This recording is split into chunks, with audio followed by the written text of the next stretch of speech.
জালেমদের এত বড় শিকড় যদি আল্লাহ কেটে ফেলতে পারে, আগামীতে যারা চেয়ারে বসবেন ক্ষমতায়, তারা খুব চিন্তা ভাবনা নিয়ে রাষ্ট্র চালাবেন, আপনার দ্বারা যেন জনগণের উপরে জুলুম হয়ে না যায়। যদি আপনার দ্বারা জুলুম হয়, আগামী 5 বছর পরে আপনার বাড়িও দেখবেন শ্মশান হয়ে গেছে। আমি আশা করি আমার বক্তব্য আপনারা বুঝেছেন এবং রেকর্ড হওয়ার পরে যারা শুনবে তারাও বুঝবে। আমি এটা বলতাম না, আমি দেখতে পাচ্ছি কিছু মানুষ ইদানিং উলট পালট কথা বলছে, এ কারণে আমি ইঙ্গিত দিলাম। এখনই যদি আপনি এরকম কিছু বলেন, কিছুদিন পরে বলতে পারেন না।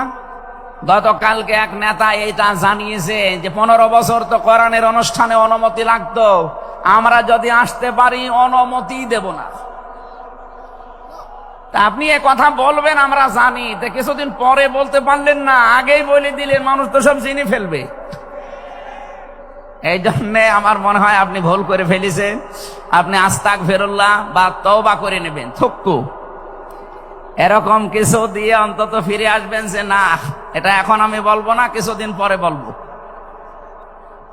বাংলাদেশে আমরা এই কয়েকদিন ধরে দেখতে পাচ্ছি ডক্টর মিজানুর রহমান আজহারী উনি একটা ইঙ্গিত দিয়েছেন, আর কেউ কেউ তার কথাটা ধরে মাথার কল্লা পর্যন্ত 10 লাখ টাকা ঘোষণা দিয়ে দিয়েছে। আপনার এত টাকা যে একজন মানুষের মাথার দাম আপনি 10 লাখ ঘোষণা দিয়ে দিলেন, তাও আপনি একজন পীর। এটাকে পীর না শয়তান? দুদককে বলবো, যারা 10 লাখ টাকা মানুষের মাথা ঘোষণা দিতে পারে, তার টাকা আছে কত আপনারা খোঁজ নিন। কথা বলেন না কেন?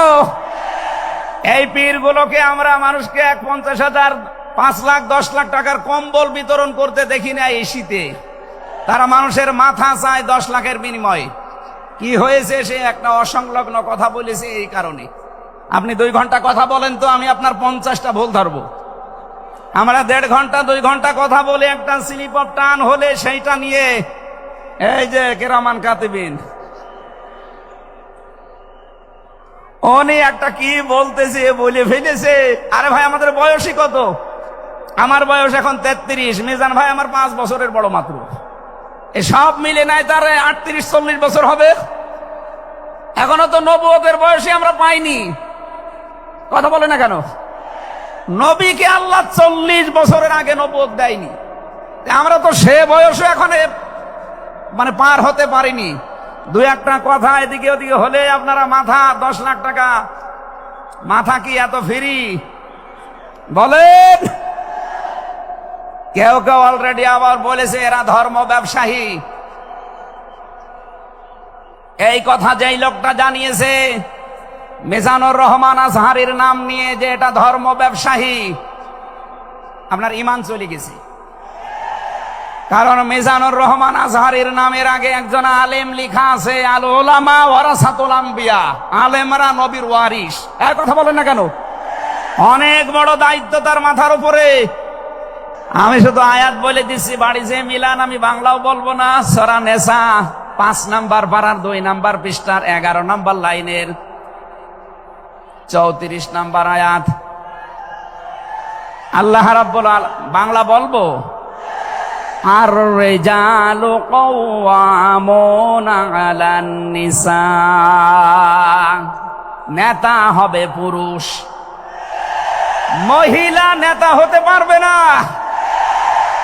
এটা একটু আস্তে বলেন, আমার ভয় করে। এই যেন আমরা সামনে যারা নেতা হবে তারা যেন পুরুষ হয়। কথা বলেন ঠিক কিনা?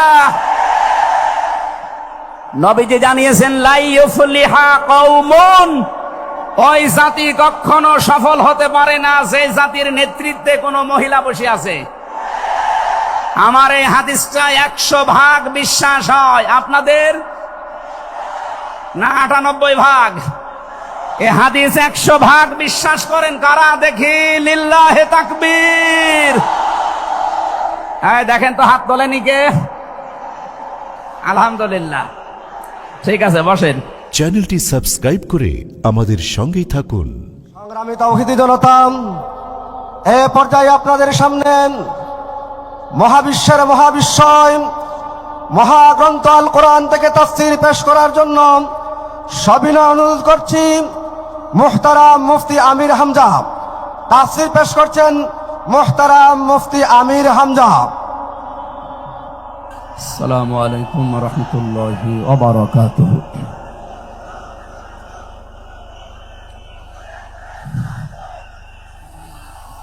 ইন্নাল হামদালিল্লাহি ওয়াস সালাতু ওয়াস সালামু আলা রাসূলিল্লাহ।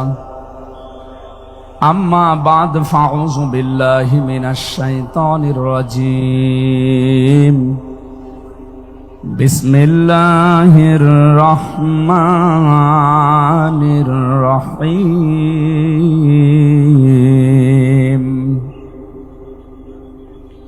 ইয়া আইয়ুহাল্লাযীনা আমানু দুখুলু ফিস-সিলমি কাফা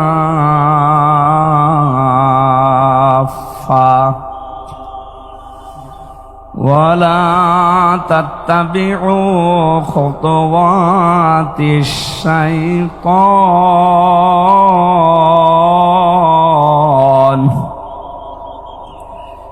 ইন্নাহু লাকুম আদুউম মুবিন।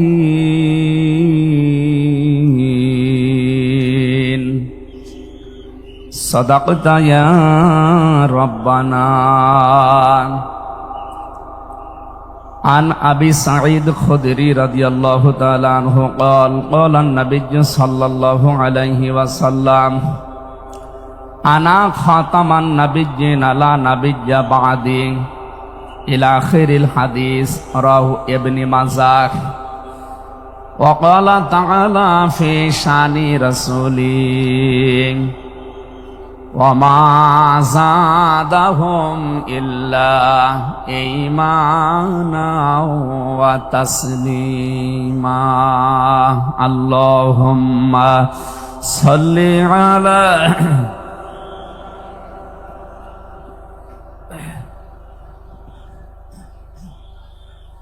ওয়ালালি সাইয়্যিদিনা মাওলানা মুহাম্মাদ বালাগাল উলা বিকামালিহি কাশাফাদ দুজা বিজামালিহি হাসানাত জামিউ খিসালিহি সাল্লু আলাইহি ওয়া আলিহি। আলহামদুলিল্লাহ। আঞ্জুমানে খেদমতে কোরআন সিলেট 3 দিন ব্যাপী ঐতিহাসিক তাফসীরুল কোরআন মাহফিল এমসি কলেজ ময়দানে সমাপনী রজনীর স্বনামধন্য সভাপতি এ মাহফিলে তাফসীর পেশ করবেন আন্তর্জাতিক খ্যাতিসম্পন্ন মুফাসসিরে কোরআন, হাজার হাজার আলেমের উস্তাদ শায়েখ সৈয়দ কামাল উদ্দিন জাফরি আতালাল্লাহু উমরাহু ওয়া বারাকাল্লাহু ফি হায়াতি। সকলে বলেন আমিন। এখানে তাফসীর পেশ করবেন মুফাসসিরে কোরআন আল্লামা ইসহাক আল মাদানী। তাফসীর পেশ করবেন বিশ্বনন্দিত মুফাসসিরে কোরআন, বাংলাদেশের কৃতি সন্তান শ্রদ্ধাভাজন বড় ভাই ডক্টর মিজানুর রহমান আজহারি দামাত বারকাতুহুমুল আলিয়া। এ মঞ্চে বসা আছেন যারা সকল আম্বিয়াদের রুহানি সন্তান, সম্মানিত ওলামা ইকরাম, সামনে বসা মুসলমান ভাইরা, পর্দার আড়ালের সম্মানিতা মা এবং বোনেরা, প্রশাসনের ভাইরা, গোয়েন্দা বিভাগের দায়িত্বে যারা আছেন, বিশেষ করে এ মাহফিলের বরেণ্য সদস্য যারা, স্বেচ্ছাসেবক বিন্দু, দল মত জাতি বর্ণ ধর্ম নির্বিশেষে কোরআনে কারিমের এই অনুষ্ঠান শুধু মুসলমানদের জন্য না, হাদা বায়ানুল লিন্নাস হুদাল লিন্নাস, মানুষ পদবাচ্চে যারা বিবেচিত সবার জন্য আজকের এই অনুষ্ঠান। যদিও মুসলমানেরা এটা সাজিয়েছে, সিলেট সহ আশপাশের 8-10টা জেলা থেকে আমরা জানি এখানে মানুষ এসেছে কোরআন শোনার জন্য। সুতরাং বাংলাদেশের ঐতিহ্যবাহী এলাকা হযরত শাহজালাল রহমতুল্লাহ আলাইহির পুণ্যভূমি সিলেট, কোরআন যারা আমরা শুনতে এসেছি মানুষ হিসাবে, আল্লাহ রাব্বুল আলামিন কোরআনে কারিমের তেলাওয়াতকৃত আয়াত থেকে দুনিয়া এবং আখিরাতে উপকার হয় এমন কিছু নিয়ে যাওয়ার তৌফিক আমাদেরকে যেন দান করেন, আমিন। যারা এখানে এসেছি মানুষ, কোরআনে কারিমের মূল প্রতিপাদ্য বিষয় হচ্ছে মানুষ। আমরা সে মানুষ নিয়েই কথা বলবো ইনশাআল্লাহ। যদিও 15.5 বছরে আমাদেরকে জীবিত মানুষদের কোরআন শোনানো থেকে বিরত রেখেছিল ফ্যাসিস্টরা। আমি শ্রদ্ধার সাথে স্মরণ করছি ঐতিহাসিক এই ময়দানে বিশ্বনন্দিত মুফাসসিরে কোরআন শহীদ আল্লামা দিলওয়ার হোসাইন সাইদি রহমতুল্লাহ আলাইহি, আমি তার সাথে জেলখানায় দীর্ঘদিন 3টা বছর পাশাপাশি ছিলাম। তার অনেক স্নেহ, ভালোবাসা, আদর, মহব্বত আমি পেয়েছি। বিশেষ করে পাশাপাশি জেলে থাকার কারণে অনেক কিছু তার থেকে আমি নিতে পেরেছি। আল্লাহ যেন ওগুলো আমার প্র্যাকটিক্যাল লাইফে সেট করার তৌফিক দান করেন। যেহেতু তাকে হত্যা করা হয়েছে, এজন্য নির্দ্বিধায় বলতে পারি তিনি শহীদ। যদিও অনেকে দেশে স্বীকৃতি দিতে চান না যে উনি না শহীদ হয়নি। আপনাকে কি আবার শহীদ হয়ে আবার মৃত্যুবরণ করে দেখানো লাগবে যে আমি শহীদ হলাম? শহীদ এই শব্দটা কত দামি আপনি জানেন? কোরআনে কারিমে রব্বুল আলামিন বলেন, ওয়ালা তাকুলু লিমাই ইয়াকতালু ফি সাবিলিল্লাহি আমওয়াত বাল আহইয়াউ ওয়ালাকিন লা তাশউরুন। সূরা বাকারা 2 নম্বর পারা 2 নম্বর পৃষ্ঠার 12 নম্বর লাইনে আছে এটা। আল্লাহ বলেন, মুখ দিয়ে বলবা না যারা আমি আল্লাহর জন্য শহীদ হয়েছে তাদের মরে গেছে, মৃত্যুবরণ করেছে, তারা মৃত, এ কথা বলবা না। বরং তারা জীবিত, কিন্তু তোমরা টের পাও না। মুখের পরে মানুষ যেহেতু অন্তরে একটা ধারণা নিয়ে আসতে পারে, এজন্য মহান আল্লাহ অন্তরে ধারণা করতেও নিষেধ করেছেন। ওয়ালা তাহসাবান্নাল্লাযীনা কুতিলু ফী সাবিলিল্লাহি আমওয়াতা বাল আহইয়াউন ইনদা রাব্বিহিম ইরযাকুন। সূরা আলে ইমরান 4 নম্বর পারার 11 নম্বর পৃষ্ঠা 9 নম্বর 169 নম্বর আয়াতে আছে। আল্লাহ বলেন, ধারণাও করবা না যারে আমি আল্লাহর জন্য শহীদ হয়েছে, জীবন দিয়েছে, এ মানুষগুলো মারা গেছে, ধারণাও করবা না। মুখে তো বলাই যাবে না, অন্তরে ধারণাও করা যাবে না। বাল আহইয়াউন, বরং তারা জীবিত, ইনদা রাব্বিহিম ইরযাকুন, এবং তারা তাদের রবের কাছে রিজিক পাচ্ছে। বলেন সুবহানাল্লাহ। সুতরাং এই দেশে যারা শহীদ হয়েছে অনেকে এখনো তাদেরকে স্বীকৃতি দিতে চান না। বিশেষ করে 2006 সালের 28শে অক্টোবর থেকে শুরু করে 2024-এর 5 আগস্ট পর্যন্ত এ দেশের জন্য, মানবতার জন্য, ইনসাফের জন্য, ন্যায় বিচারের জন্য, মানবতার জন্য, বৈষম্য দূর করার জন্য যারা জীবন দিয়েছে, নির্দ্বিধায় আমরা বলতে পারি এ মানুষগুলো শহীদ। শহীদ আবু সাইদ, শহীদ মুগ্ধ, শহীদ রায়হান, শহীদ ফয়সাল, 2732 জন মানুষ আগস্টের 5 তারিখের আগ পর্যন্ত সবগুলো শহীদ। আল্লাহ যেন শাহাদতের সর্বোচ্চ মাকাম তাদেরকে নসিব করেন, বলেন আমিন। শহীদ আল্লামা দিলওয়ার হোসাইন সাইদি রহমতুল্লাহ আলাইহি যদি বেঁচে থাকতেন, আজকের এই সিলেটের ময়দানে তিনি আসতেন। কোরআনে কারিম শুনে হাজারো মানুষ হয়তো দিনের দিশা পেত, তো জালেমরা তাকে ধোঁকা দিয়ে জেল থেকে বের করেছিল, আমার সামনে দিয়েই বের করে নিয়ে গিয়েছিল। ওরা ধোকা দিয়ে ওনাকে আগের দিনও দেখলাম কি সুন্দর কথা বলছিল, আমাকে উপদেশ দিচ্ছিল।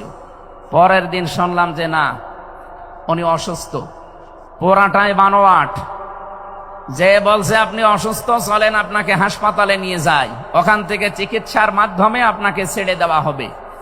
উনি তো আনন্দেই বের হচ্ছিলেন, কিন্তু জালেমদের দুর্বিসন্ধি যে এত গভীরে ছিল কেউ বুঝতে পারে নাই, উনি নিজেও টের পান নাই। এই জন্যে প্রিজন ভ্যান থেকে নামার সময় আমরা দেখেছি একটা তৃপ্তির হাসি দিচ্ছিলেন। বলা হচ্ছে ওনার হাড়ে অসুস্থ ছিল, হাড়ের রোগ ছিল। এই কারণে মানুষের হাড়ে অসুস্থ হলে ওইভাবে মানুষ হাসতে পারে? বলেন। কারারক্ষী যারা সামনে ছিল তাদেরকে লম্বা করে সালাম দিয়েছিলেন, জিজ্ঞাসা করেছিলেন আপনারা কেমন আছেন। একজন হাড়ের রোগী অসুস্থ মানুষ এই কথাগুলো বলতে পারে না, তার মানে এখন পুরাটা পরিষ্কার, তাকে হত্যা করা হয়েছে। নবীজির কথা, দেওয়াল চাপা পড়ে মরলে যদি শহীদ হয়, সাপে কেটে মরলে যদি শহীদ হয়, নদীতে ডুবে মরলে যদি শহীদ হয়, গাছের নিচে পড়ে যদি মরে শহীদ হয়, অ্যাক্সিডেন্টে মরলে যদি শহীদ হয়, যাকে অন্যায়ভাবে মেরে ফেলা হয়েছে অবশ্যই তিনি শহীদ। আল্লাহ রাব্বুল আলামিন তার গোলামের 50টা বছরের কোরআনের খেদমত যেন কবুল করেন, জান্নাতের সুউচ্চ মাকাম নসিব করেন, বলেন আমিন। আজকে তার সন্তানও আসবে, কলিজার টুকরা সন্তান আলহাজ শামীম বিন সাইদি অলরেডি চলে এসেছে। ও গতকাল শেষ হয়ে গেছে। আমাকে সিলেট পর্যন্ত আনার পেছনে আপনাদের যে সমস্ত মানুষগুলো ভূমিকা পালন করেছে, আমার শ্রদ্ধাভাজন উস্তাজ, ইসলামিক চিন্তাবিদ, শিক্ষাবিদ আলহাজ মাওলানা আব্দুস সালাম আল মাদানী, আতালাল্লাহু উমরাহু ওয়া বারাকাল্লাহু ফি হায়াতি, সকলে বলেন আমিন। আমরা যে কথা বলতে চাই, কোরআন আমরা শুনতে এসেছি, আমরা মানুষ। ওয়ালাকাদ কাররামনা বানি আদম, আমি বনি আদমকে সম্মানিত করেছি।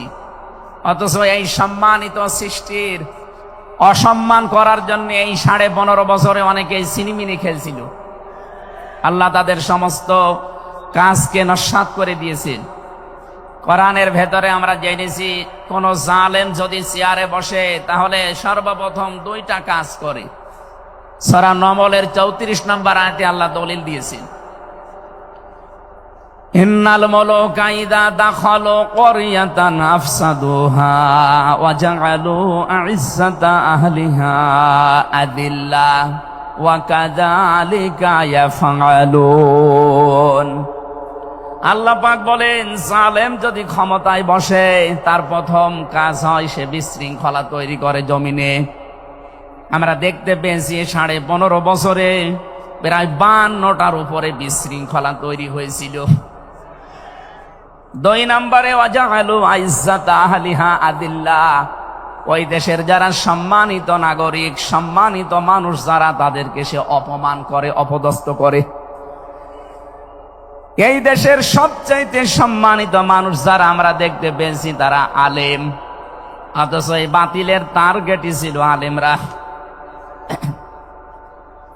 এখানে সম্মানিত মানুষদের যারা সম্মান করে, অপদস্থ করে, তাদেরকে হেয় প্রতিপন্ন করে, এটা জালেমদের 2 নম্বর কাজ। তার মানে কোরআনের এই আয়াত অনুযায়ী প্রতীয়মান হয় যারা ছিল এরা জালেম। জবান খুলে বলেন এরা কি? স্পষ্ট ভাষায় বলছি, যারা জালেম এরা আল্লাহর মামলার আসামি। কথাটা খুব হালকা মনে হচ্ছে।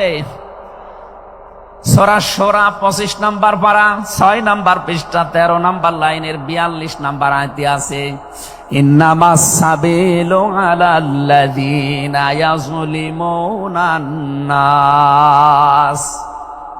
আল্লাহ পাক বলেন, অবশ্যই আমি নিজে মামলা দায়ের করব তাদের বিরুদ্ধে যারা মানুষ হয়ে মানুষের উপরে জুলুম করে। আল্লাহ ইয়াজলিমুনাল মুসলিমুনা দেননি, ইয়াজলিমুনান নাস দিয়েছেন।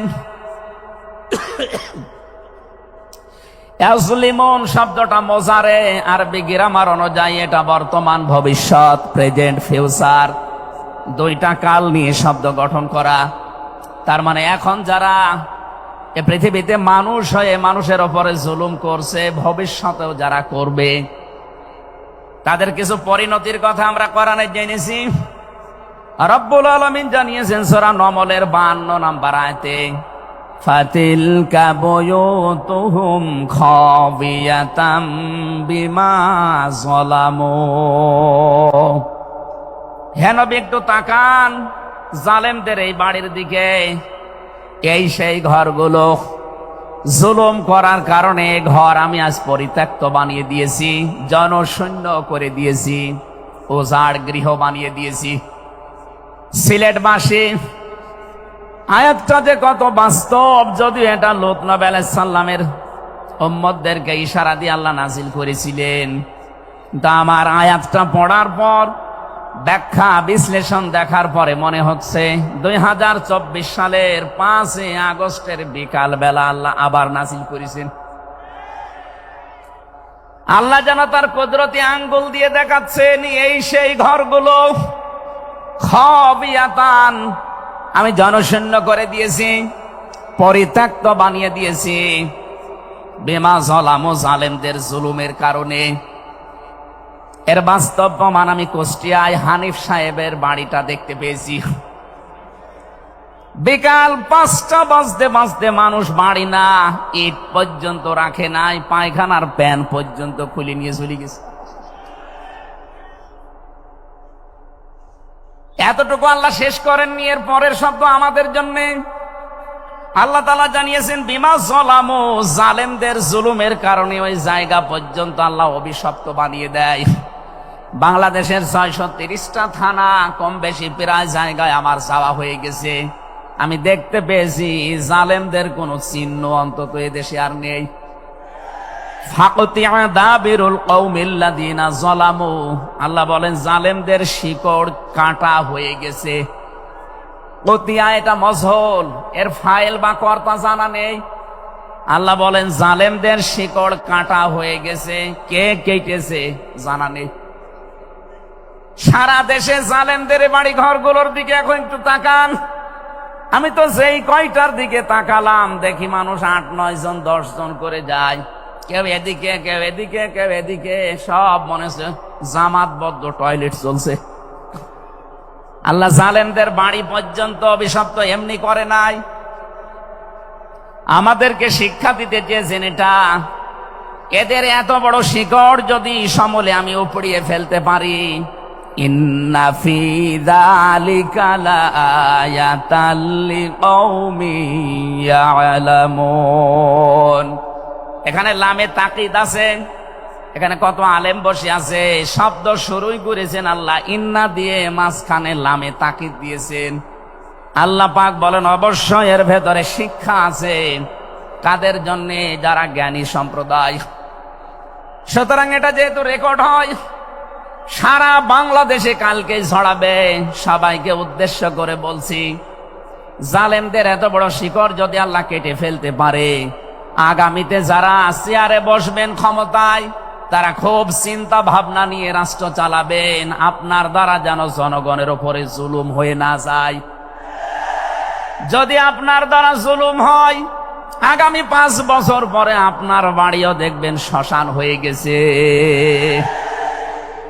আমি আশা করি আমার বক্তব্য আপনারা বুঝেছেন, এবং রেকর্ড হওয়ার পরে যারা শুনবে তারাও বুঝবে। আমি এটা বলতাম না, আমি দেখতে পাচ্ছি কিছু মানুষ ইদানিং উলট পালট কথা বলছে। এ কারণে আমি ইঙ্গিত দিলাম, এখনই যদি আপনি এরকম কিছু বলেন, কিছুদিন পরে বলতে পারেন না।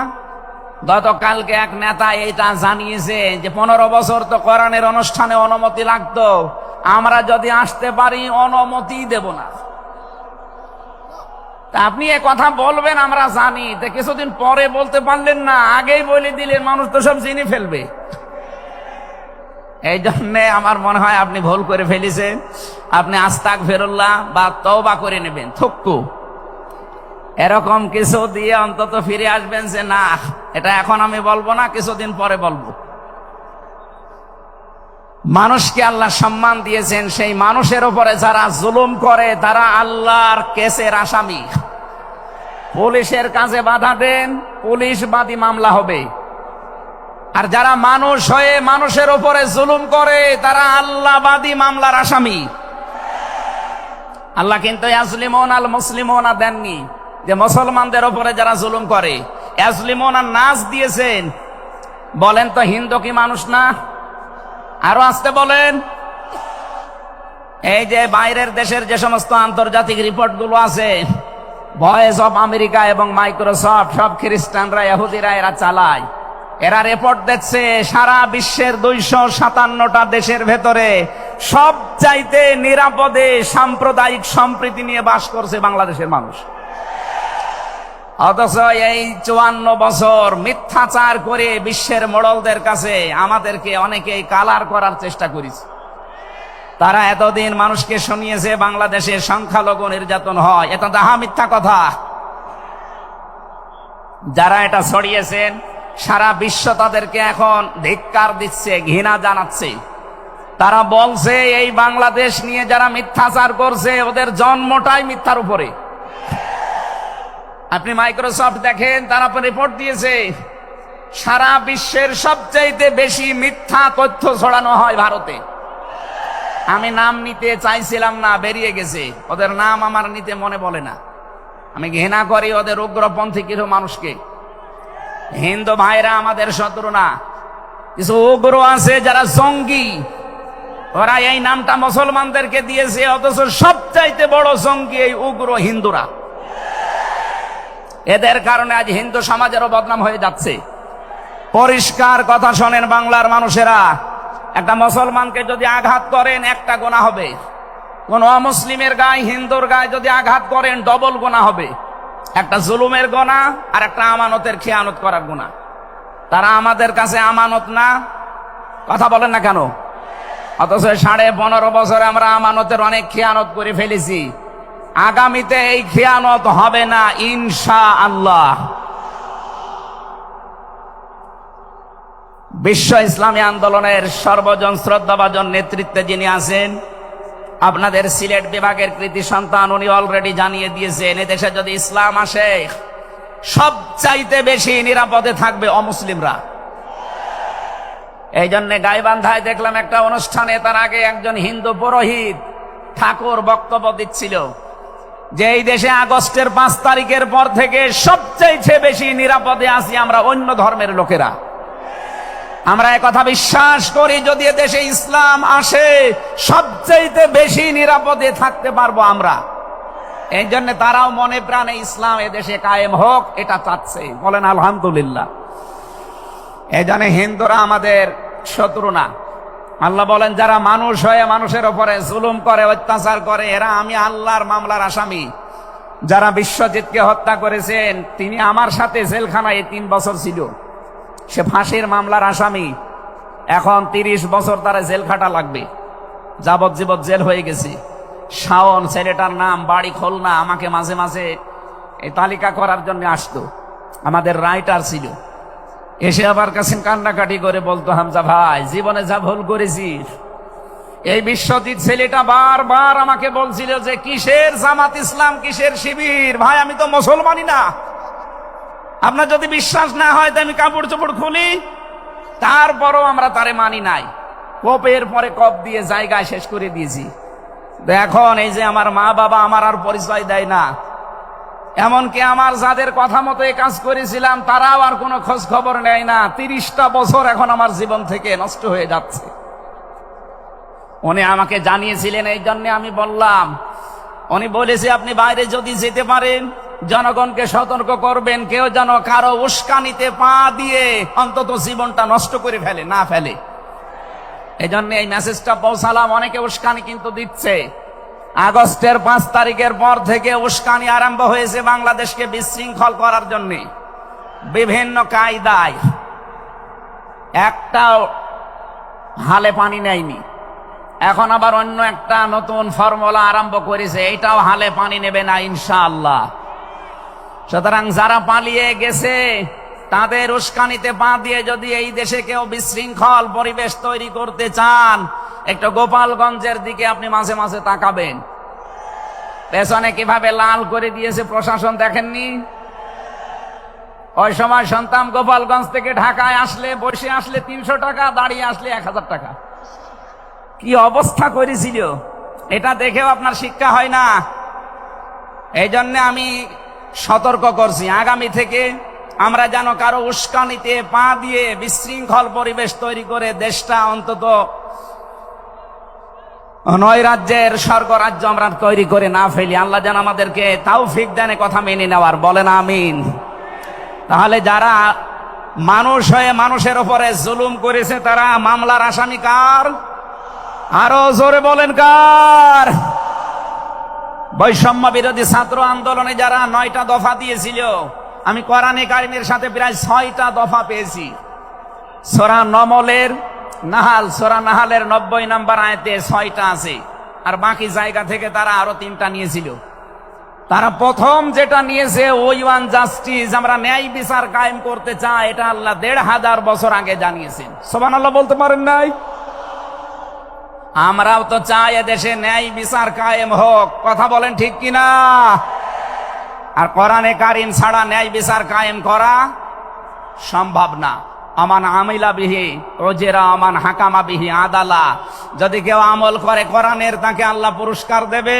কেউ যদি এই কোরআনে কারিম কায়েম করতে পারে, তাহলে সে ন্যায় বিচার কায়েম করতে পারবে।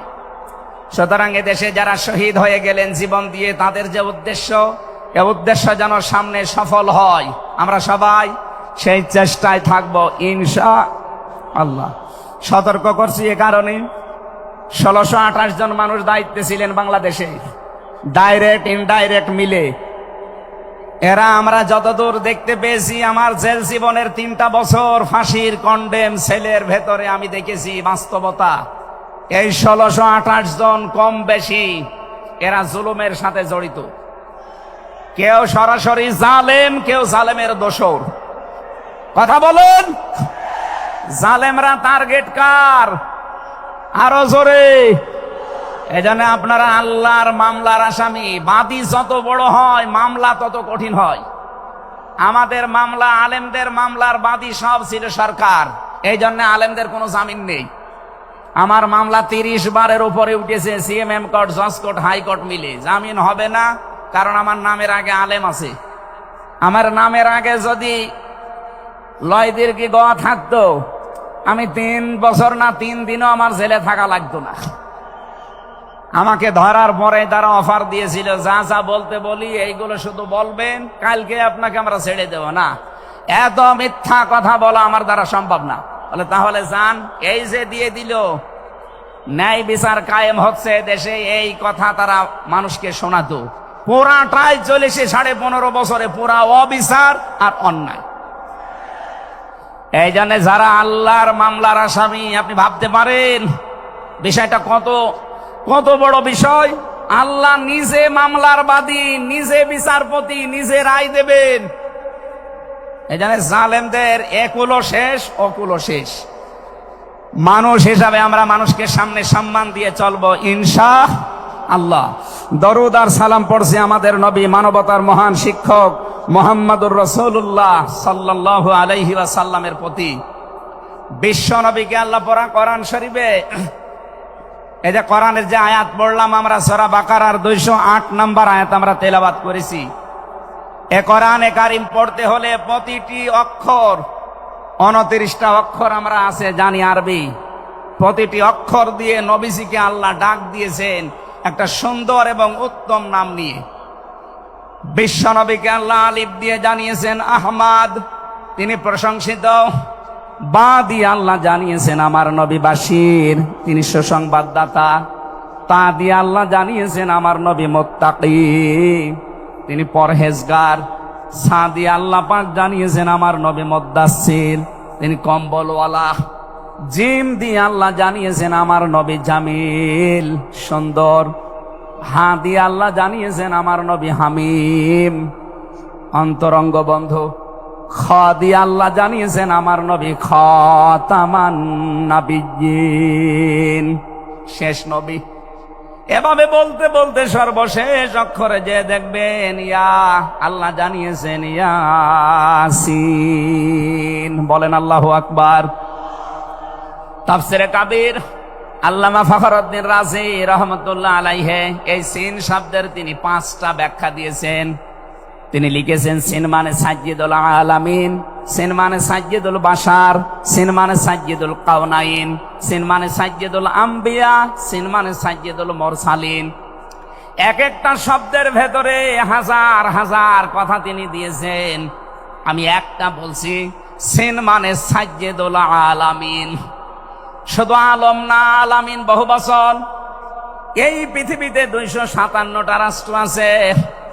যত জগৎ আল্লাহ বানিয়েছেন, আপনি যে জগতেই বাস করেন না কেন, মুহাম্মদ রাসূলুল্লাহকে আপনাকে নেতা মানা লাগবে, আদর্শ মানা লাগবে। কারণ আল্লাহর ঘোষণা দেওয়া নেতা এই একজন। আল্লাহ পৃথিবীর অন্য কাউকে হে নেতা এ শব্দ বলেননি। শুধু আমাদের নবী, আপনার নবী মুহাম্মদ রাসূলুল্লাহকে জানিয়েছেন ইয়াসিন, হে নেতা। আয়াতের তাফসিরে আমি আরেকটা আয়াত পেয়েছি সূরা হুদ 12 নম্বর পারা 12 নম্বর পৃষ্ঠার 1ম নম্বর লাইনের 98 নম্বর আয়াত। এটা তাফসিরে ফি জিলালিল কোরআনে পাবেন। আমি সামারাইজ করে বলছি, যদিও ফেরাউন সম্পর্কে এটা নাজিল হয়েছে।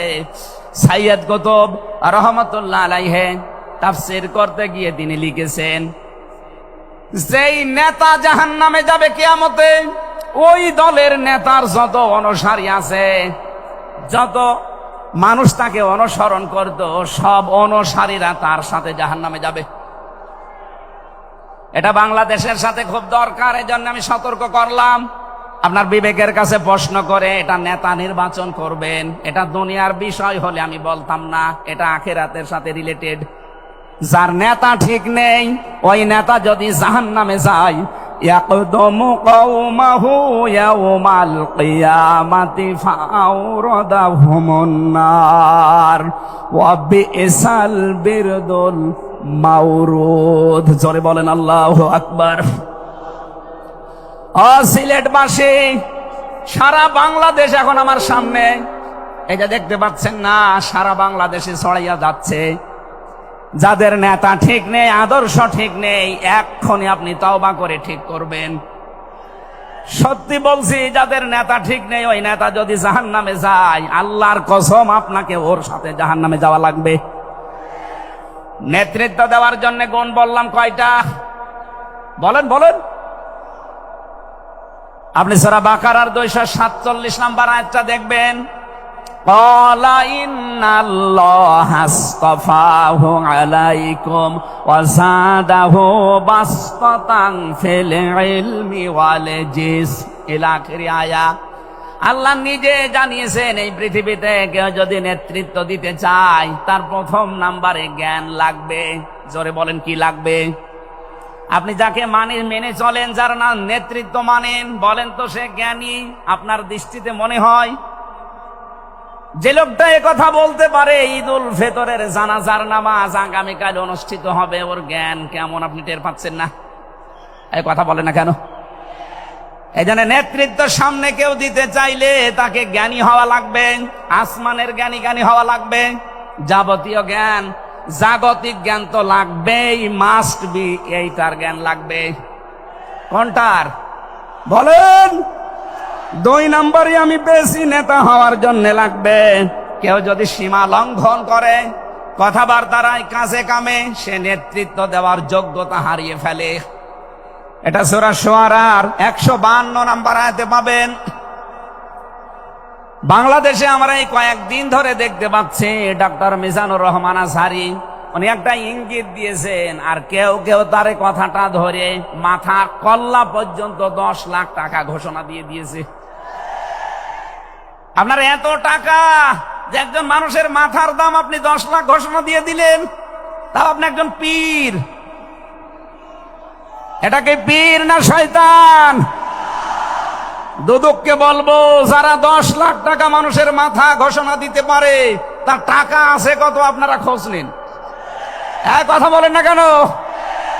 এই পীরগুলোকে আমরা মানুষকে 50,000, 5 লাখ, 10 লাখ টাকার কম্বল বিতরণ করতে দেখি না এই শীতে। তারা মানুষের মাথা চায় 10 লাখের বিনিময়ে। কি হয়েছে? সে একটা অসংলগ্ন কথা বলেছে। এই কারণে আপনি 2 ঘন্টা কথা বলেন তো, আমি আপনার 50টা ভুল ধরবো।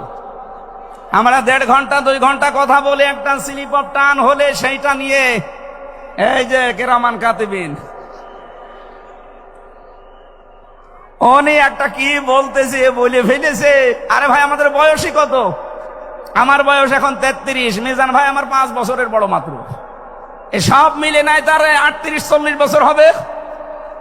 এখনো তো নবুয়তের বয়সে আমরা পাইনি। কথা বলে না কেন? নবীকে আল্লাহ 40 বছরের আগে নবুয়ত দেয়নি। আমরা তো সে বয়সে এখন মানে পার হতে পারিনি। 2-1টা কথা এদিকে ওদিকে হলে আপনারা মাথা 10 লাখ টাকা, মাথা কি এত ফ্রি বলেন? কেউ কেউ অলরেডি আবার বলেছে এরা ধর্ম ব্যবসায়ী। এই কথা যেই লোকটা জানিয়েছে মিজানুর রহমান আজহারীর নাম নিয়ে যে এটা ধর্ম ব্যবসায়ী, আপনার ঈমান চলে গেছে। কারণ মিজানুর রহমান আজহারীর নামের আগে একজন আলেম লেখা আছে, আল উলামা ওয়ারাসাতুল আম্বিয়া, আলেমরা নবীর ওয়ারিস। এই কথা বলেন না কেন? অনেক বড় দায়িত্ব তার মাথার উপরে। নবী যে জানিয়েছেন আনা খাবাল খাতামান নাবিয়্যিন লা নাবিয়্যা বাদি, আমি শেষ নবী, আমার পরে কোনো নবী নেই। এ কথার ভেতর একটা ইঙ্গিত আছে, নবী শেষ, তারপরে নবী নেই। অথচ আদম নবী থেকে শুরু করে হযরত ঈসা নবী পর্যন্ত আমরা দেখেছি এক নবী শেষ হওয়ার পরে আর এক নবীর উপরে এ দায়িত্ব এসে পড়তো। উম্মতের দায়িত্ব ভার নবীরা নিত, কিন্তু এখন তো নবী নেই।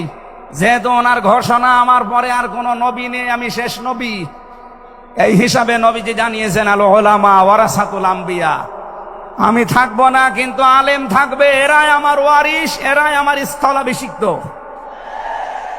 নবীর উপরে কথা বললে যেমন আমল আখলাক আল্লাহ নষ্ট করে দেয়, আলেমদের বিরুদ্ধে আলেমদের উপরে কারো যদি কথা যায় তার পেছনের আল্লাহ সব নষ্ট করে দেবে।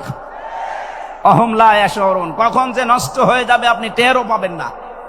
এই জন্য সীমা লঙ্ঘন করা যাবে না, কথা এবং আচরণে আপনারা সাবধান থাকবেন। যারা এই সীমা লঙ্ঘন গুলো করছেন, কাদের ইঙ্গিতে করছেন আমরা কিন্তু জানি। মাঝে মাঝে দাদারা এসে আপনাদের কান পড়া দিয়ে যায় আর আপনারা তখন উল্টা পাল্টা কথা বলতে থাকেন। কেউ না জানলে দেশের আলেমরা কিন্তু আগেই টের পায়, কারণ এরা তাহাজ্জুদের নামাজের সেজদায় আমার আল্লাহর সাথে কথা বলে। কথা বলেন না কেন?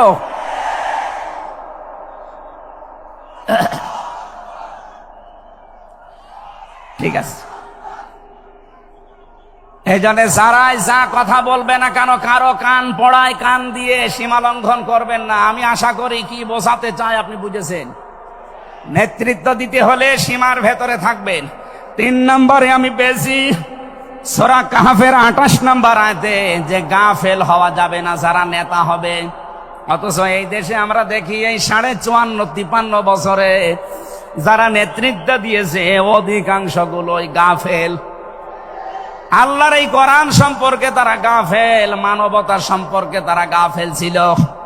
4 নাম্বারটাই পেয়েছি সূরা নিসা। এইটা আমার মনে হয় না বলাই ভালো, না এইটা বললে সমস্যা আছে।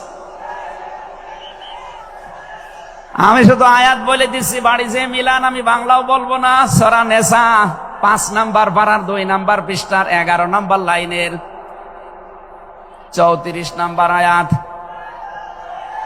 আল্লাহ রাব্বুল আলামিন, বাংলা বলবো, আর রিজালু কাওয়ামুনা আলান নিসা, নেতা হবে পুরুষ, মহিলা নেতা হতে পারবে না। এটা একটু আস্তে বলেন, আমার ভয় করে। এই জন্য আমরা সামনে যারা নেতা হবে তারা যেন পুরুষ হয়। কথা বলেন ঠিক কিনা? নবীজি জানিয়েছেন লা ইউফলিহা কওমুন, ওই জাতি কখনো সফল হতে পারে না যে জাতির নেতৃত্বে কোনো মহিলা বসে আছে। আমার এই হাদিসটা 100% বিশ্বাস হয়, আপনাদের না 98 ভাগ?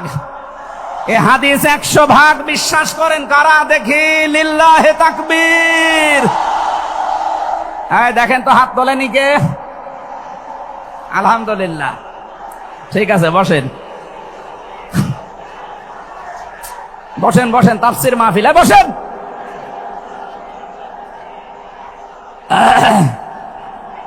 এটা যদি আমরা মেনে নিতে না পারি, এই 54 বছরে আমরা যেখানে ছিলাম আরো পেছিয়ে যাওয়া লাগবে। এই জন্য আমরা সামনে এগিয়ে যেতে চাই। কোরআনের সূরা নিসার 34 নম্বর আয়াত, সামনে যদি নেতা হয় পুরুষ মানুষ হবে ইনশাআল্লাহ। আরো জোরে বলেন ঠিক কিনা? 5 নাম্বার পেয়েছি সূরা বাকারা 124 নম্বর আয়াত, কোন জালেম নেতা হতে পারবে না। আমাদের জাতির পিতা হযরত ইব্রাহিম আলাইহিস সালামকে দিয়ে আল্লাহ উদাহরণ দিয়েছেন।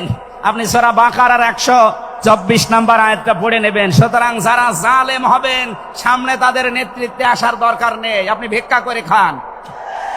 কথা বলেন না কেন? আমরা অনেককেই দেখতে পাচ্ছি এই যে দ্বিতীয় স্বাধীনতার পর থেকে অনেকেই জুলুম আরম্ভ করেছেন। আপনারা থামবেন। আমরা সবাই মাজলুম এই দেশে, শুধু ওই 14 দল বাদ দিয়ে। সুতরাং আমরা এই মাজলুম গুলো যেন আবার জালেম হয়ে না যায়, তাহলে নেতৃত্ব দেওয়ার যোগ্যতা আমরা হারিয়ে ফেলবো। আল্লাহ যেন আমাদেরকে বাঁচান, বলেন আমিন। সূরা বাকারা আয়াত নাম্বার 208। আমরা একটা মাত্র আয়াত থেকে আজকে তাফসীর করার জন্য বসছি, আমার নির্ধারিত সময় পর্যন্ত যাব।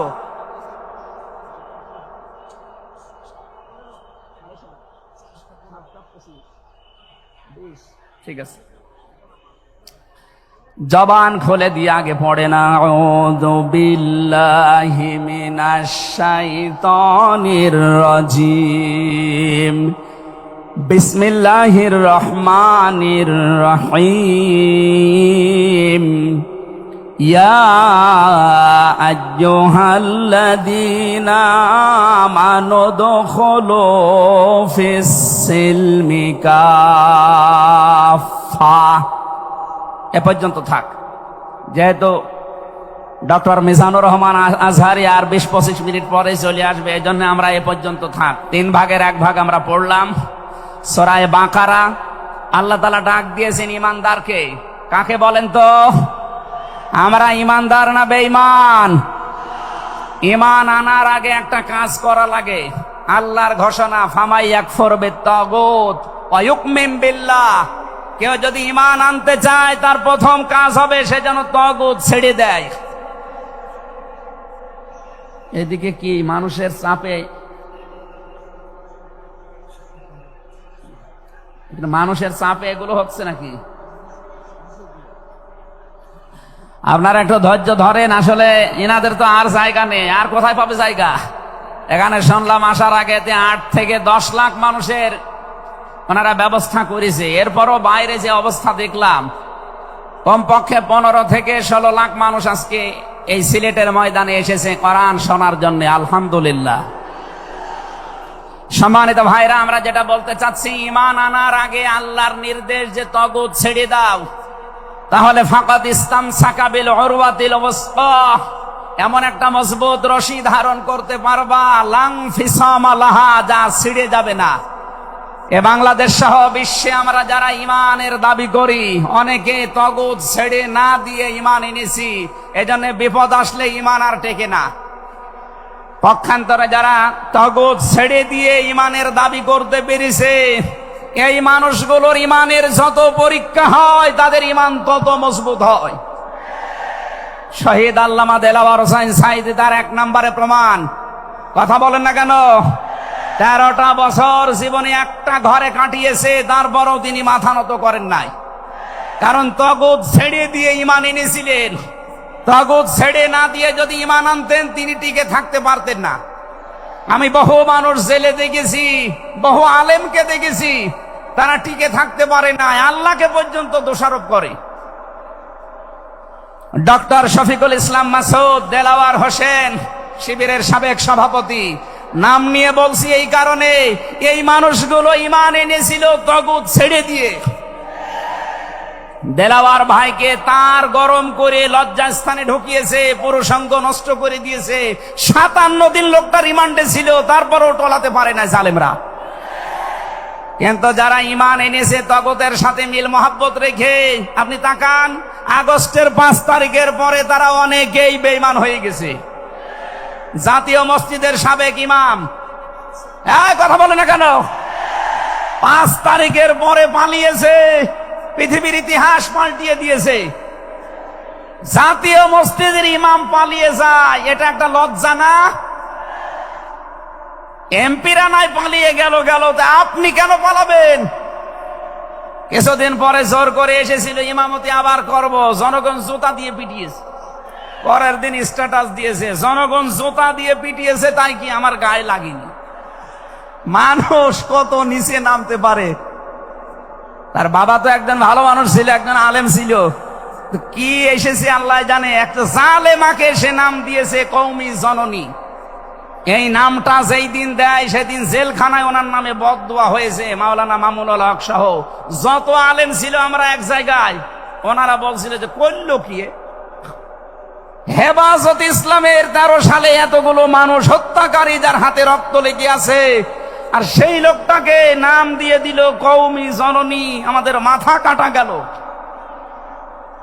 এরকম হাজারো আলেম, হাজারো পীর, হাজারো মুসলমানের দেশে ঈমান রাখতে পারে নাই, কারণ তগুতের সাথে সম্পর্ক রেখে ঈমানের দাবি করত। আল্লাহ বলেন ঈমান আনতে হলে আগে তগুত ছেড়ে দাও, এরপরে ঈমানের দাবি করো। উদখুলু ফিস সিলমি কাফা, ঈমানদার যারা তারা প্রবেশ করো পুরোপুরি ভাবে ইসলামের। এখানে সিলমন বা সালমন, সিনের উপরে জবর দিলে হয় সালমন মানে শান্তি, সিনের নিচে জের দিলে হয় সিলমন মানে ইসলাম। আল্লাহ রাব্বুল আলামিন ঈমানদারকে ডাক দিয়ে জানিয়েছে তোমরা প্রবেশ করো। যেহেতু সিলমনটা আছে এজন্য ইসলাম নেওয়া লাগবে। আমি যতগুলো তাফসীর বিশ্ববিদ্যালয়ে থাকাকালীন মিলিয়েছিলাম এই সিলমন দিয়ে। আমি ভার্সিটিতে থাকাকালীন প্রায় 42টার উপরে এক জায়গায় মিলিয়েছি, যে দেখি সবাই কি বলে। প্রত্যেক মুফাসসির এখানে শান্তি না, এখানে নিয়েছেন তারা ইসলাম অর্থে তোমরা পুরাপুরি ইসলামে প্রবেশ করো। এখন আমরা যদি প্রশ্ন করি পুরাপুরি ইসলামে প্রবেশ করার অর্থ কি, কোরআন শরীফ থেকে আমরা ব্যাখ্যা বিশ্লেষণ দিয়েছি যে 5টা বিষয় যখন দেখবেন আপনার ভেতরে আছে, তখন বুঝবেন আমি পুরাপুরি ইসলামে প্রবেশ করেছি। জোরে বলেন সুবহানাল্লাহ।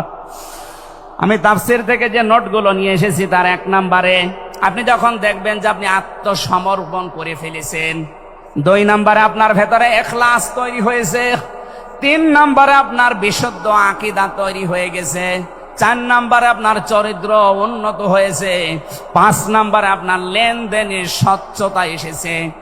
এই 5টা কাজ যখন আপনি দেখবেন তখন মনে করবেন যে আমি ইসলামে পরিপূর্ণ প্রবেশ করেছি। এখন বলেন তো আপনার কি এই 5টা কাজ পরিপূর্ণ হচ্ছে? আত্মসমর্পণ 1 নম্বরে আপনাকে করা লাগবে আমার আল্লাহর সামনে। কার সামনে?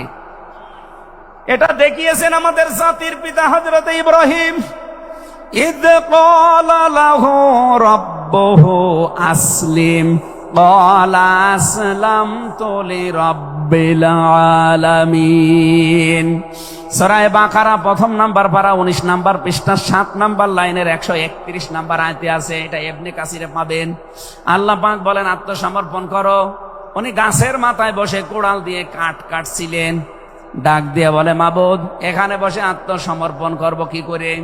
আল্লাহ পাক বলেন আত্মসমর্পণ এখানে খতনা করে আত্মসমর্পণ করো। গাছের মাথায় তিনি কোড়াল দিয়ে খাতনা করে বললেন আমি মহাবিশ্বের প্রতিপালকের কাছে আত্মসমর্পণ করলাম, স্যালেন্ডার করলাম। এতটুকু তিনি শেষ করেননি, তিনি ডাক দিয়েছিলেন ইন্তেকালের আগে তার সন্তানদেরকে, ওয়াসাসা বিহা ইব্রাহিম বানিহি ওয়া ইয়াকুব ইয়া বানিয়া ইন্নাল্লাহা আসতাফা লাকুমুদ্দিন ফালা তামুতুন্না ইল্লা ওয়া আনতুম মুসলিমুন।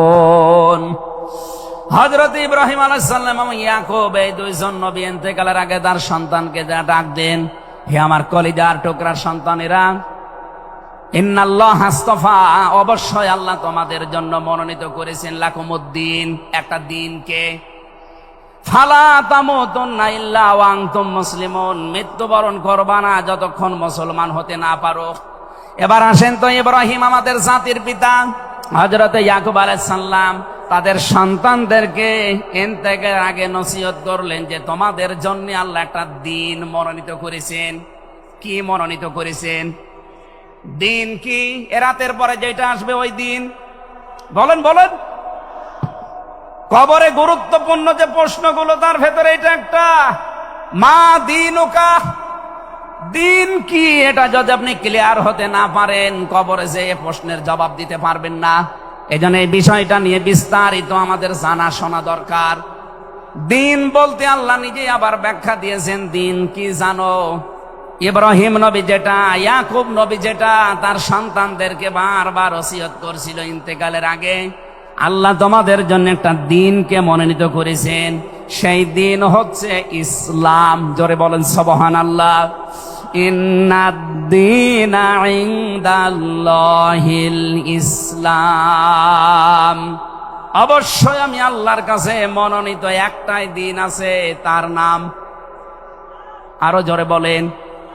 এখন পৃথিবীতে প্রায় 4,500-এর উপরে ধর্ম আছে, দিন আছে। 4,500 ধর্মের কোন দিনের উপরে, ধর্মের উপরে আমার আল্লাহ রাজি নেই, খুশি নেই, তিনি পছন্দ করেন না। একটাই মাত্র দিনকে তিনি মনোনীত করেছেন, পছন্দ করেন, তার নাম ইসলাম। وَمَن يَبْتَغِ غَيْرَ الْإِسْلَامِ دِينًا فَلَن يُقْبَلَ مِنْهُ وَهُوَ فِي الْآخِرَةِ مِنَ الْخَاسِرِينَ। সূরা আলে ইমরান 3 নম্বর পারা 20 নম্বর পৃষ্ঠা 4 নম্বর লাইনের 85 নম্বর আয়াতে আছে, এ পৃথিবীতে কেউ যদি ইসলাম বাদ দিয়ে অন্য কোন নিয়ম নীতি, অন্য কোন দিন অনুসরণ করে, ফালাই ইউকবাল মিন, জীবনে আর কোনো কিছু আল্লাহর দরবারে কবুল হচ্ছে না, হবে না। ইউকবালা এটা মোজারে, বর্তমান, ভবিষ্যৎ, প্রেজেন্ট, ফিউচার। এর আগে লান এসেছে। মোজারের আগে লান আসলে আরবিতে বাংলা অর্থ দাঁড়ায় জীবনেও হবে না, কোশ্চিন কালো সম্ভব না। আল্লাহ যদি গ্যারান্টি দিয়ে বলে ইসলাম বাদে অন্য কোন নিয়ম নীতি দিয়ে অন্য কোন ধর্ম পালন করলে আমি আল্লাহ রাজি হব না, কেউ রাজি করাতে পারবে? এতটুকু আল্লাহ শেষ করেননি, পরেরটা আরো কঠিন। অহুয়া ফিল আখিরাতি মিনাল খাসিরিন। আল্লাহ পাক বলেন ওই লোকটা সবচাইতে বড় ক্ষতিগ্রস্ত হবে আখিরাতে। বলেন নাউজুবিল্লাহ। সিলেটবাসী আমাদের জীবন এদিকে ওদিকে করে হয়তো কেটে যাবে, কিন্তু মরণের পর আমরা যদি ক্ষতিগ্রস্ত হয়ে যাই, এই আসল জীবনে যদি আমাদের নষ্ট হয়ে যায়, তাহলে আমরা এই ভুল পথে থেকে আমাদের জীবনটা নষ্ট করব কোন কারণে? যত নিয়ম নীতি আছে আজকে থেকে সব মাইনাস করবেন, সব বাদ দিয়ে দেবেন। ইসলাম বাদ দিয়ে কোন নিয়ম নীতি দিয়ে আল্লাহকে রাজি করানো যাবে? তাহলে ইসলাম বাদ দিয়ে বিয়ে শাদী হবে? বলেন বলেন। ইসলাম বাদ দিয়ে পরিবার নীতি হবে? ইসলাম বাদ দিয়ে রাজনীতি হবে? এটা হতে পারে। হ্যাঁ, কিছু মানুষ এখন কথাই আরম্ভ করেছে যে উঠলে আপনি রাজনীতির কথা বলেন। আরে ভাই, রাজনীতি যদি কোরআনে না থাকতো আমি ওই আয়াতটাই পড়তাম না। এর ভেতরে নামাজের কথা মাত্র 82 জায়গায় আছে। কয় জায়গায়? বলেন বলেন। রোজা রাখা ফরজ মাত্র 1 জায়গায় আছে। হজ করা ফরজ মাত্র 1 জায়গায় আছে। আর রাজনীতি কোরআন দিয়ে করা লাগবে এটা 903 জায়গায় আছে। সুবহানাল্লাহ বলতে পারেন না? কোরআন শরীফ আমি যতটুকু পড়েছি আমার এতটুকু আয়ত্ত হয়েছে। নামাজের চাইতে, হজের চাইতে, যাকাতের চাইতে সব চাইতে বেশি আলোচনা দিয়েছেন আল্লাহ রাজনৈতিক বিষয়ে। সেইটা যদি আমি বলতে না পারে, আমি কি রামায়ণ থেকে, গীতা থেকে আপনাদের আলোচনা শোনাবো? এখানে সাফ কথা, দিন ইসলাম, ইসলাম বাদ দিয়ে অন্য কোন নিয়ম নীতি মানা যাবে না। আমি সেদিন যশোরে এক কলেজের অধ্যাপককে, বিসিএস ক্যাডার উনি, ওনাকে বলেছিলাম আপনাকে জোর করি না স্যার, আপনি শুধু আমার ধর্মীয় গ্রন্থ এই কোরআনে কারিম একটু বুঝে বুঝে পড়েন। 3 মাস সময় দিলাম আপনাকে। 3 মাস পরে, যেহেতু জ্ঞানী মানুষ, 3 মাসের পরে দেখি মুসলমান হয়ে গেছে। এজন্য অন্য ধর্মের যারা আছেন, রেকর্ড হচ্ছে, আপনাদেরকে আমরা জোর করব না। আমাদের ধর্মে জোর নেই, লা ইকরাহা ফিদ্দিন। আমাদের ধর্মে জোর আছে, জবরদস্তি নেই, জোর নেই। এই জন্যই তো 850 বছর এই এলাকা মুসলমানরা শাসন করেছে, একটাও মন্দির ভাঙে নাই। অথচ আমরা আমাদের প্রতিবেশী রাষ্ট্রে দেখতে পাচ্ছি এরা অনেকগুলো মসজিদ অলরেডি ভেঙে দিয়েছে, ধোয়া ধোয়া তুলে। ওরা বলছে 500 বছর আগে এখানে নাকি মন্দির ছিল। বিশ্বের মানুষেরা দেখি মাটির নিচে তেল পায়, গ্যাস পায়, আরে শয়তানরা শুধু মাটির নিচে মন্দির পায়। আপনাদের পূর্বপুরুষেরা আল্লাহর ঘর ভাঙতে এসে কাসফিম মাকুল হয়ে গেছে।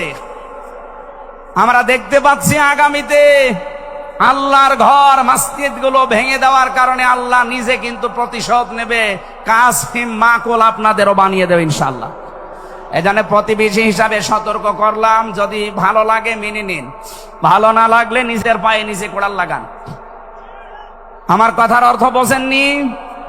সুতরাং পৃথিবীতে দিন ইসলাম বাদ দিয়ে কোন ধর্ম সব মানুষের বানানো তৈরি করা, অন্য ধর্মের মানুষদেরকে আমরা চ্যালেঞ্জ করছি, আহ্বান জানাচ্ছি, আমাদের এইটা পড়েন, লা ইকরাহা ফিদ্দিন লা রাইবা ফি যালিকাল কিতাবু লা রাইবা ফি। কোনো সন্দেহ নেই, সন্দেহের অবকাশ পর্যন্ত নেই।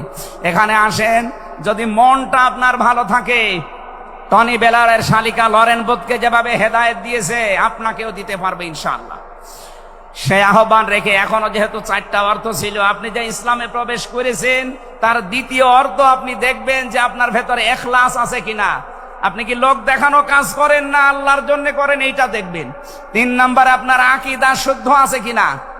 আজ এই দেশের একটা মাসলুম সংগঠনের উপরে একটা তহমত দেওয়া হয় যে এদের আকীদা ঠিক নেই। আপনার আকীদা কত ভালো, আমি নিচে নামলাম না। 4 নম্বরে উন্নত চরিত্রের অধিকারী হওয়া লাগবে, আর এটা নিতে হবে মুহাম্মদুর রাসূলুল্লাহর কাছ থেকে। 5 নম্বরে আমাদের লেনদেন স্বচ্ছ হওয়া লাগবে। আপনারা তাফসীর শুনতে এসেছেন, আমরা বিস্তারিত আর বলতে পারলাম না আজকে, কারণ আমার সময় শেষ হয়ে গেছে। আগামীতে কিছুক্ষণ পরে যেহেতু ডক্টর মিজানুর রহমান আজহারী ভাই আসবে, ওনার কাছে আমরা আরো গুরুত্বপূর্ণ কথা শুনবো ইনশাআল্লাহ। আজকের কথাগুলো আল্লাহ আমাদের জীবনে প্র্যাকটিক্যাল লাইফে আমল করার তৌফিক দিন, আমিন। বারাকাল্লাহু লানা ওয়া লাকুম ফিল কোরআনিল আযীম। আসসালামু আলাইকুম ওয়া রাহমাতুল্লাহ।